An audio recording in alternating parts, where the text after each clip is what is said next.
Selamat siang investor, kembali bersama saya Melina dari Maxco Future News. Pada kesempatan kali ini kita akan membahas berita seputar indeks saham Amerika Serikat dan juga komoditas minyak.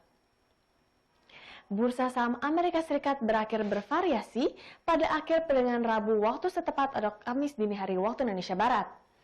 Kondisi ini terjadi karena saham teknologi mencoba untuk pulih dari kemunduran baru-baru ini di tengah berita mengenai vaksin COVID-19.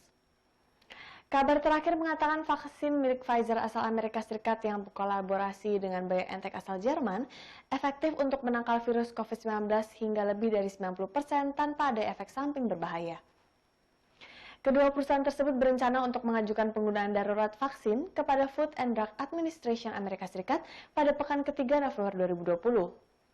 Pfizer dan BioNTech berencana untuk memproduksi 50 juta dosis vaksin COVID-19 di 2020 dan 1,3 miliar dosis di tahun 2021.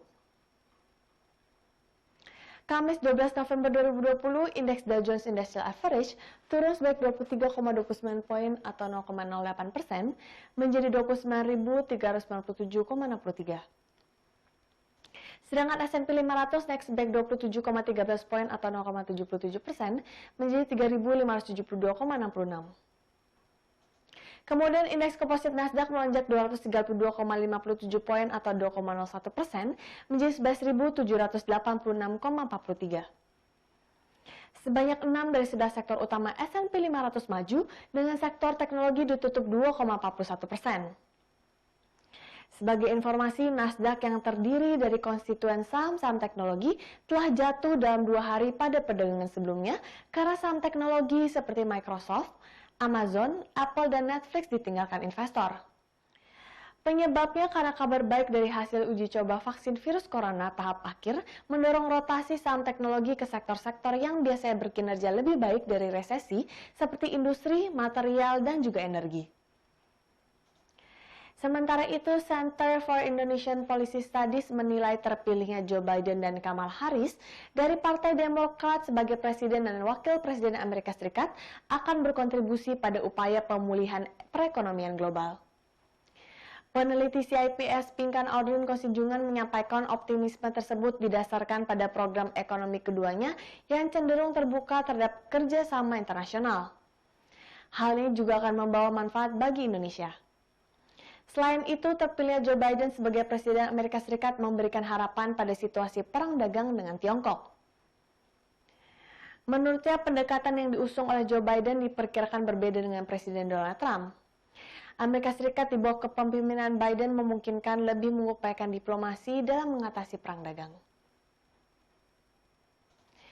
Bursa saham Asia juga dibuka bervariasi pada perdagangan Kamis hari ini mengikuti bursa saham Amerika Serikat semalam. Hanya 2 indeks Asia yang hari ini dibuka di zona merah, yaitu indeks Kospi Korea Selatan yang dibuka melemah 0,13%, disusul oleh indeks Straits Times yang terkoreksi 0,1% pada pembukaan hari ini.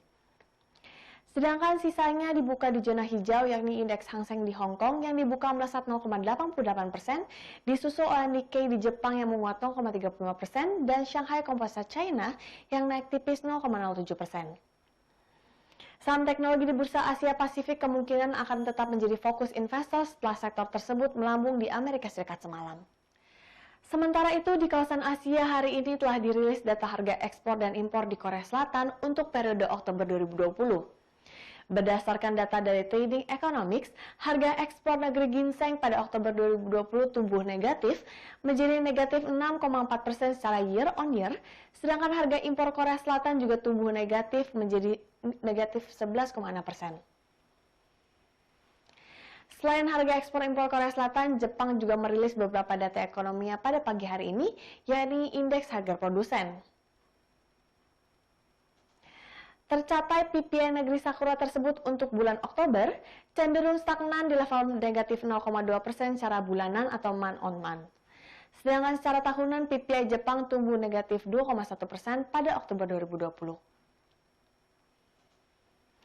Beralih ke berita komoditas, harga minyak mentah terus mengalami kenaikan pada hari Rabu kemarin, menyusul munculnya kabar vaksin COVID-19 yang berpotensi efektif dikembangkan di Rusia dan Amerika Serikat.